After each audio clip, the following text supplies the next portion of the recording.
കണ്ടംപള്ളി വിജയൻ ഗജവീരന്മാരുടെ ഇടയിലെ ഇരട്ടച്ചങ്കൻ. ഉയരം കൊണ്ട് കണ്ടംപള്ളി ബാലനാരായണന്റെ അനുജനായിരുന്നെങ്കിലും വാശിയ സ്വഭാവവും കൊണ്ട് ബാലന്റെ ജ്യേഷ്ഠനായിരുന്നു വിജയൻ. ആനപ്പിറവികളിലെ ആൺപിറപ്പ്, തന്റെ ഇടത്തിന്റെയും താന്തോന്നിത്തരത്തിന്റെയും ആനരൂപം, പിടിവാശിയുടെ മൂർത്തിഭാവം. തന്റേതായ കാര്യങ്ങളിൽ ആരുടെ മുൻപിലും ഒരു വിട്ടുവീഴ്ചയ്ക്കും അനുനയത്തിനും ഈ ഇരട്ടച്ചങ്കൻ തയ്യാറായിരുന്നില്ല. ബീഹാറിൽ നിന്ന് കീരങ്ങാട്ട് മനയിലെത്തപ്പെട്ട വിജയൻ പിന്നീട് കൈമാറ്റം ചെയ്യപ്പെട്ട് തച്ചപ്പിള്ളിയിലും തുടർന്ന് കണ്ടംപള്ളിയിലും എത്തിച്ചേർന്നു. ലക്ഷണ തികവുകൾക്കും അപ്പുറം നല്ല സൗന്ദര്യവും അസാമാന്യ പൊക്കവും അസാധ്യ തലയെടുപ്പുമായിരുന്നു വിജയന്റെ പ്രത്യേകത. 10 അടിക്ക് മുകളിൽ ഉയരവും അതിനേക്കാൾ ഉയർന്ന തലപ്പൊക്കവും. ഇക്കാരണങ്ങൾ കൊണ്ട് തന്നെ മത്സരപൂരങ്ങളിൽ വിജയൻ വെന്നിക്കൊടി പാർക്കുക തന്നെ ചെയ്തു. അന്നത്തെ മിക്ക ഉത്സവങ്ങളിലും കൂട്ടിയെഴുന്നള്ളിപ്പുകളിലെ ആദ്യ 5 സ്ഥാനങ്ങളിലൊന്നിൽ വിജയൻ തലയെടുപ്പോടെ ഉദിച്ചു നിന്നിരുന്നു. ബീഹാറിൽ നിന്ന് കേരളത്തിലെത്തിയ സമയം ആനയുടെ ശരീരവും ആരോഗ്യമൊക്കെ കാണേണ്ടതായിരുന്നു. പിന്നീട് അവസാന കാലമായപ്പോഴേക്കും ആനയുടെ ശരീരമൊക്കെ പോയി. ക്ഷീണിതനായി പാവം. മത്സരബുദ്ധിയുടെ പ്രതീകമായിരുന്നു ആന. ആളുകൾ കൈയടിച്ചാൽ ആവേശത്തോടെ തലപിടിച്ചു നിൽക്കും. കണ്ടംപള്ളി ബാലനാരായണനോടൊപ്പം മത്സരിക്കണമെങ്കിൽ ആദ്യം വിജയനോട് ജയിക്കണം. ഇതായിരുന്നു അന്നത്തെ മത്സരപൂരങ്ങളിലും പള്ളിപ്പെരുന്നാളുകളിലും നേർച്ചകളിലും മുഴങ്ങിക്കേട്ടിരുന്ന പ്രയോഗം.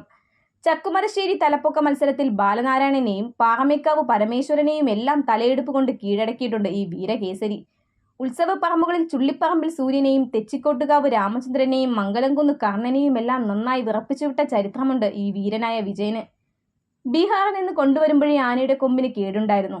ഒരു പക്ഷേ അതിന്റെ വേദനയിലാവാം. ഇടഞ്ഞോടൽ ആനയുടെ സ്ഥിരം സ്വഭാവമായിരുന്നു. കൊമ്പിൽ പിച്ചളക്കെട്ട് കെട്ടി നടന്നിരുന്നു കുറച്ചു കാലം.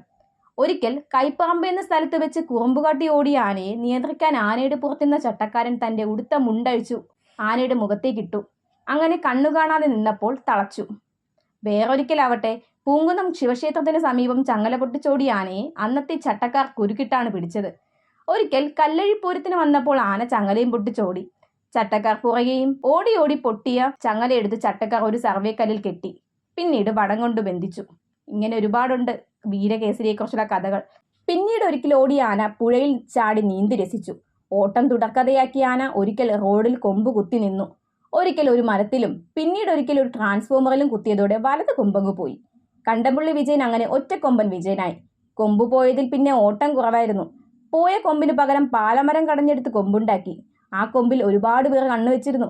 തുണിയിൽ പൊതിഞ്ഞാണ് അത് സൂക്ഷിച്ചിരുന്നത്. പക്ഷേ ഒരിക്കൽ പൊതിഞ്ഞ തുണിയിൽ നിന്നും ആ കൊമ്പ് തന്നെ അപ്രത്യക്ഷമായി. ഹലുവയായിരുന്നു വിജയന്റെ ഇഷ്ടഭക്ഷണം. മതപ്പാടുകാലത്തിൽ നിന്നും മുക്തനാകുമ്പോൾ ചട്ടക്കാർ ഹലുവ കൊടുത്തഴിക്കും. ഉത്സവപ്പറമ്പുകളിൽ പോയാൽ ഹലുവ കടകളിലേക്ക് ഒറ്റ പോക്കാണ്. ആര് തടഞ്ഞിട്ടും കാര്യമില്ല. കട കാലിയാക്കി ആന തിരിച്ചു വരും.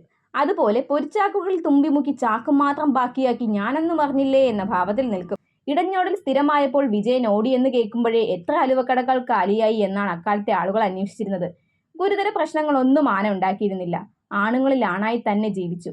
മരണത്തിൽ പോലും വിജയൻ തല താഴ്ത്തിയതുമില്ല. 2007 പോരാട്ട വീര്യത്തിന്റെയും മത്സരബുദ്ധിയുടെയും നേർക്കാഴ്ചയായിരുന്ന കണ്ടംപള്ളി വിജയൻ എന്ന ഒറ്റക്കൊമ്പൻ വിജയൻ എന്നേക്കുമായി ഉത്സവങ്ങളില്ലാത്ത ലോകത്തേക്ക് യാത്രയായി. അതായത് 2007 ജൂൺ 26-ാം തീയതി വിജയൻ എന്നേക്കുമായി യാത്രയായി. ഇനിയുമുണ്ട് ആനപ്രേമികളുടെ ഹരമായിട്ടുള്ള ഒരുപാട് ഗജകേസരിമാർ.